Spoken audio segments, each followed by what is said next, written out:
이 영상은 40년 동안 밥에 물 말아 먹듯 인생을 말아 먹었지만 아직도 꾸역꾸역 밥을 짓고 있는 잡초 같은 한 중년 여성의 이야기입니다. 안녕하세요, 꽃마은이에요. 말아먹는 얘기인 줄 알고 들어오신 분들께는 죄송하지만 제가 이번에 비트코인을 조금 샀는데 한 달 만에 50% 수익이 났어요. 아직 나가지 마세요. 조금만 기다리시면 시원하게 국수 말아드릴게요. 비트코인은 총 700만 원어치 샀는데 약 380만 원 수익이 났고요. 워낙 쫄보라 얼마 못 샀는데 이럴 줄 알았으면 더 살 걸 그랬습니다. 그래도 한 달 만에 일하지 않고 월급을 번 건데 이대로 10달만 버티면 저 부자 되는 거 아니에요? 농담이고요. 친구한테도 비트코인 사라고 했는데 친구는 산지 며칠 안 되었는데 벌써 20% 수익이 났대요. 저에게 투자 문의하실 분은 채널 구독료 월 10만 원씩만 내시면 농담입니다. 이제 진지하게 해볼게요. 사실 저는 투자를 잘 몰라요. 이거 다 남편이 사라고 해서 산 거고요. 남편이 수익 났다고 좋아하길래 그동안 제가 말아먹은 주식 보여주면서 이제야 복구되었다고 고맙다고 했고요. 망연자실한 남편이 갑자기 술 땡긴다고 하네요. 이번에는 제가 말아먹은 건 남편이 뒤처리해 주었지만 40년 살면서 저것만 말아먹었겠어요? 그래서 이번 영상에서는 제가 그동안 얼마나 많이 말아 잡섰는지 보여드리면서 심심하실 여러분들의 안주거리가 되어보려고 합니다. 자, 다들 맥주 한 캔씩 들고 자리 잡으세요. 제 인생에서 처음으로 마이너스가 나기 시작했던 건 고등학교 2학년 때입니다. 당시 삐삐를 지나 핸드폰이라는 것이 막 나와서 고등학생들까지 보편화되었는데요. 당연히 흙수저인 저는 가질 수 없었지요. 하지만 철없는 10대 소녀는 핸드폰이 너무 갖고 싶어 친구의 명의로 일단 개통을 했고요. 그때 할부가 얼마나 무서운 것인지 온몸으로 깨닫게 됩니다. 저희 엄마는 책값을 주시면 다 검사를 하셨고 심지어 공부도 안 하는데 그냥 사지 말라고 하셨기 때문에 책값 띵기기는 거의 불가능이었고요. 저는 필수제인 급식비와 버스비에서 남겨 먹기 위해 친구랑 밥 나눠 먹기와 2시간 걸어서 집에 걸어가기를 시전하며 핸드폰비를 내야 했고요. 급기야 시험 기간을 이용해 단기 서빙 알바를 하며 돈을 벌었습니다. 성적은 바닥을 쳤고요. 고3 1학기가 지날 쯤에야 할부가 거의 끝났고 저는 핸드폰 개통을 끊어버리고 기계를 팔아버렸습니다. 그렇게 다시는 빚을 지지 않으리 다짐했건만 24살 직장이 없어도 카드를 만들어주는 시기에 삼성카드 아줌마를 만나 카드를 만들면 닥스 키링을 선물로 준다길래 그것이 그렇게 탐이 나 카드를 개설합니다. 하지만 전 카드를 함부로 쓰지는 않았는데요. 대신 다른 사람이 제 카드를 함부로 쓰더라고요. 엄마가 제 카드를 빌렸고 카드론으로 대출받아 친구에게 빌려줬습니다. 다행히 다 받아냈지만 받느라 스트레스 오지게 받았네요. 그러다 27살 친구의 초대로 네트워크 마케팅을 만나게 되었는데요. 당시 버는 족족 엄마에게 뺏기고 있던 터라 모은 돈도 없고 희망도 없던 저에게 네트워크 마케팅은 한마디로 한 줄기 빛이었습니다. 처음에 초기 자본 600만 원이 든다고 해서 상당히 부담스러웠지만 이 기회를 놓치면 나중에 친구만 부자 되고 저는 계속 거지 같은 삶을 살 것 같다는 불안감에 있는 돈 없는 돈 싹 다 긁어 모아 퇴직금까지 미리 땡겨서 바로 600만 원을 시원하게 결제했고요. 저는 잘 다니던 회사를 때려쳤고 다단계 회사로 출퇴근을 했으며 그렇게 1년을 열심히 네트워크 사업에 매진한 결과 땡전 한 푼 못 벌고 생활비 명목으로 1,000만 원의 빚만 남았습니다.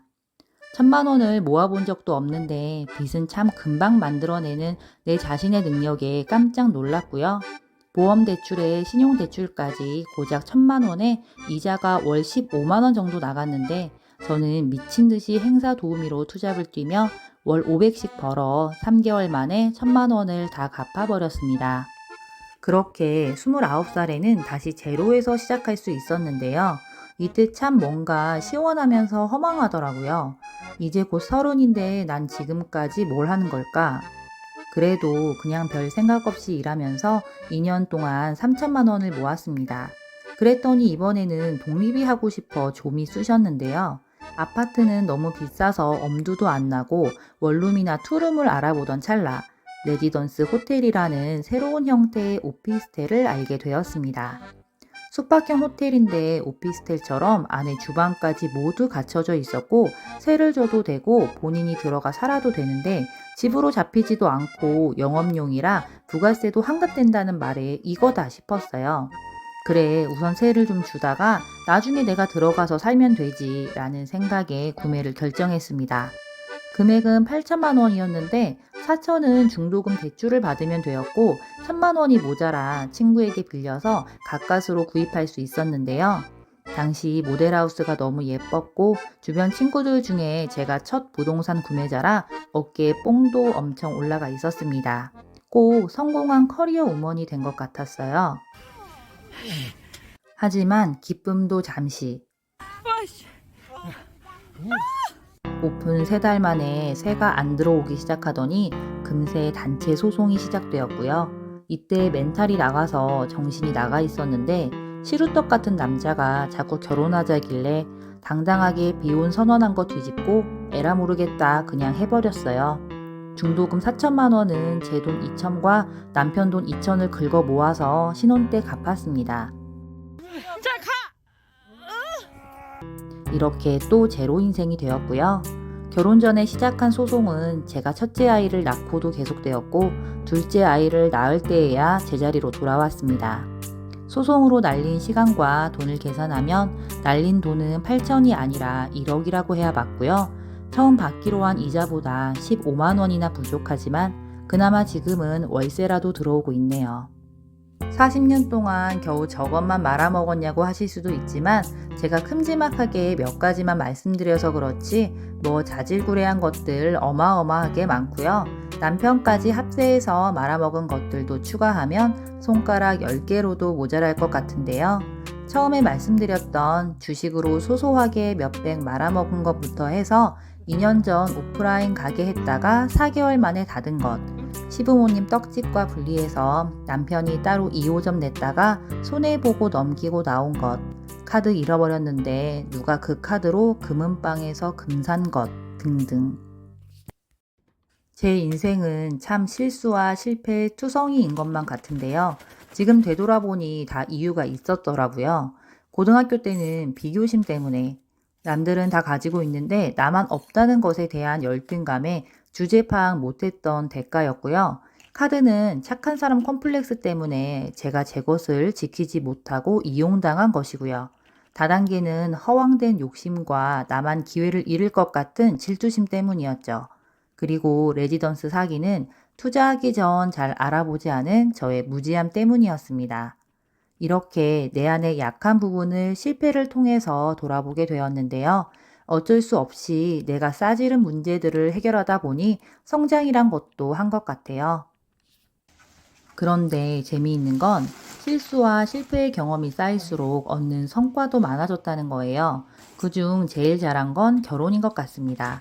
전 결혼하면 분명 이혼하게 될 것 같아 결혼도 안 하려고 했는데 생각해보니까 아니면 이혼하면 되더라고요. 그래서 결혼도 했고 아이도 낳았고 내 집 마련도 했고요. 스마트 스토어라는 것도 하고 있고요.